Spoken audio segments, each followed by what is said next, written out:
So today's tomato review is going to be on this tomato right here, and I believe you pronounce this Rideau Sweet. That's all I know about it. A lot of the tomatoes I'm reviewing this year are generally foreign tomatoes. They're not normally domestic tomatoes, so a lot of these names are going to be really hard for me to pronounce. But this one is Rideau, however you pronounce that. Looks like a V, but I think that's a U. So all the information will be in the description. It'll also be on my website. I'll leave a link below where you can go to the website and purchase the seeds if you decide you want to buy this tomato. So let's take a closer look at this. And as you can see, it's a nice oblong tomato. Try to get you in the light a little bit. Nice oblong kind of tomato. It's not really a plum. I guess maybe it would be a plum, but I don't know. It's like a oblong cherry tomato. And it is a little out of hollow on the inside. Here's the inside of it. Let me see if I can just get a little better. So if you look at it, you can see it's kind of hollow. Now that could be because the flower didn't pollinate correctly, or it could be basically like a plum tomato, a hollow tomato. It's a dry tomato, good for making paste and sauce and that kind of a thing. And I'll give you a look at another one. They generally look like this.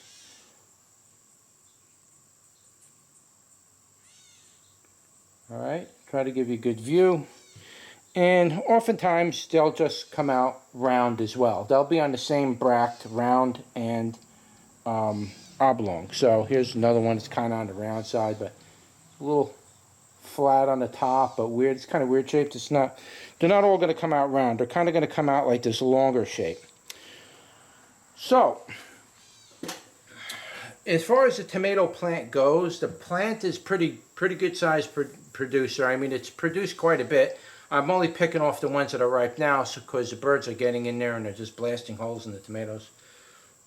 But in general, it's a good producer. I mean, it's going to put out, each bract has maybe 6 to 8 tomatoes on the bract, and you're probably going to see anywhere between 12 and 18 bracts per plant. And so you can do the math from there. You're going to see quite a few tomatoes with this variety. Now the plant itself generally gets, I mean, this plant here is probably around 5 to 6 feet now.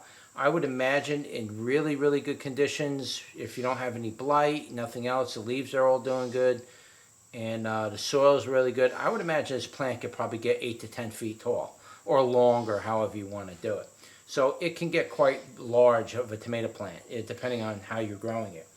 So it is a pretty large plant. So let's do a bricks.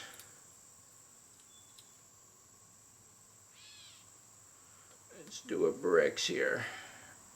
You just need a little drop, that's it. That's all you need for the bricks. Oh, this one's pretty high. It's a 7 on the bricks, so that's pretty good. That's going to tell me that there's going to be a little sweetness on this. And let's give that a go. Wow, it's very nice. It's different. Has a sweetness to it. It also got a tanginess to it, or a type of tanginess. It's nice and moist. It's really important that you understand that sweetness isn't everything. A lot of people go right for the sugary part of the tomato, and they consider that a main factor. Really the most important factor of the whole thing on a tomato flavor, on a tomato, is the tomato flavor itself, this part right in the middle. But it's a nice tomato. It's a really good producer, and you could eat these things all day long if you wanted to. You wouldn't have any trouble at all. It's that kind of a tomato. You could just munch them down. It's very good fresh. I'm sure it would make a good sauce. And if you get enough of them, you know, you could also mix these too. I like to mix my tomatoes a lot of times with my pimps, like my Everglade tomatoes. I like to throw a handful of Everglades tomatoes in there, because the Everglade tomatoes, they really got a nice flavor to them, and they really build the body of sauce very well. So I do like to add those into my sauces when I make them. But you could make sauce with just this by itself. It's very nice. I would imagine you could probably pickle these too. That's something I'm going to be looking into more in the future, is pickling tomatoes. So I might get into doing that a little bit more.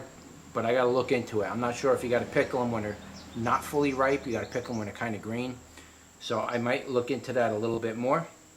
But yeah, that's it. That's your tomato review for the Rideau Sweet Tomato. Don't forget to like, share, and subscribe. And I'll see you on the next one. Take care.